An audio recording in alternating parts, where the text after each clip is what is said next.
Hello guys, turo ko lang sa inyo kung paano malalaman kung peke yung mga cellphone nyo. Ihanda mo na ang iyong sarili dahil malalaman mo na ang totoo.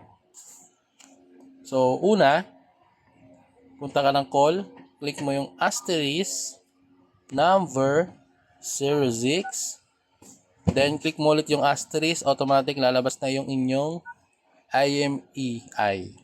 So, copy mo yung una, copy mo yan, then punta ka ng Google, search mo tong imei.info o imei.com. So, ito yung lalabas.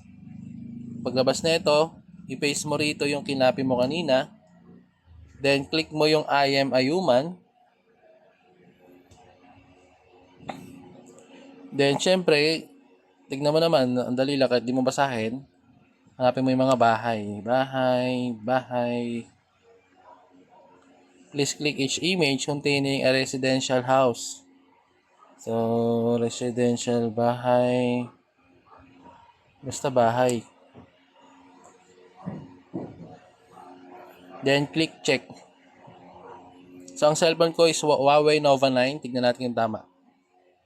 So, tama. Nova 9, Huawei. Then, parehas sa mga details sa cellphone ko.